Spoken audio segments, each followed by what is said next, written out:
teman-teman, selamat datang di Lady Magnifica Tell Stories. Siapa di antara kalian yang suka berandai-andai tentang hal-hal aneh? Nah, kali ini aku ajak kamu membayangkan sesuatu yang agak gila sih, yaitu gimana kalau kita tercipta di planet Mars.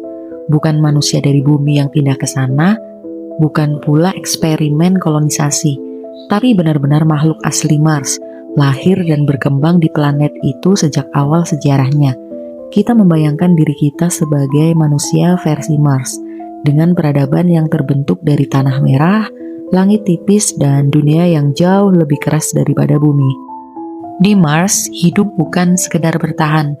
Hidup adalah perjuangan yang menempel di setiap detak tubuh. Angin dingin yang menusuk tulang dan badai debu yang bisa berlangsung berhari-hari, serta cahaya matahari yang pucat karena atmosfer yang tipis, semua itu membentuk siapa kita. Tubuh kita pun berkembang menyesuaikan dengan lingkungan. Kita akan punya paru-paru yang jauh lebih efisien, lebih besar, karena oksigen yang ada di udara Mars cuma sedikit. Setiap tarikan nafas kita terasa dalam dan berat, tetapi tubuh kita sudah tercipta untuk itu. Kulit kita akan jauh lebih tebal, warnanya cenderung gelap kemerahan bukan karena pigmen dari matahari saja, tetapi supaya bisa menahan suhu dingin ekstrim dan partikel debu yang bisa melukai jaringan halus. Karena gravitasi Mars lebih ringan, kita akan bergerak berbeda. Langkah kita lebih panjang, melompat sedikit lebih tinggi tanpa sadar. Tubuh kita pun lebih tinggi untuk memaksimalkan penggunaan gravitasi yang ringan, namun dengan otot yang padat supaya nggak gampang terangkat angin.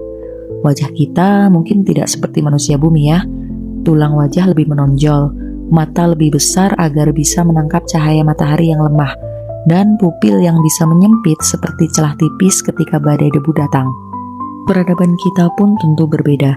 Kita membangun kota-kota yang menyatu dengan batu dasar Mars, bukan bangunan tinggi, tapi struktur rendah yang menggali ke dalam tanah. Di bawah permukaan, ada kehangatan yang jadi rumah, tempat pertemuan, ruang kerja, semuanya berada dalam jaringan terowongan yang bercahaya redup dari mineral fosfor alami. Api mungkin bukan sumber cahaya utama, karena oksigen yang terbatas membuat api menyala pendek dan cepat padam.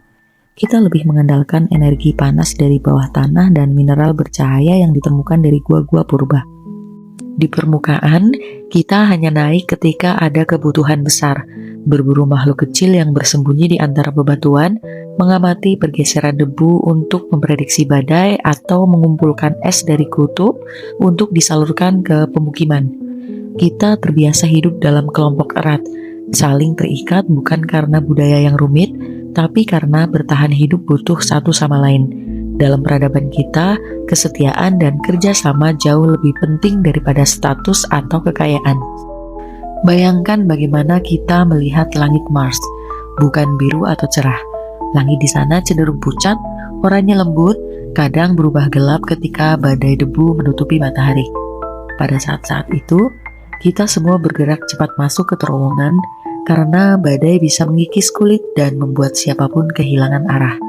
Namun di saat udara tenang, kita akan berdiri di permukaan, menatap cakrawala yang luas, sepi dan misterius. 2 bulan kecil, Phobos dan Deimos, bergerak cepat melintas di langit seperti 2 mata yang selalu memperhatikan.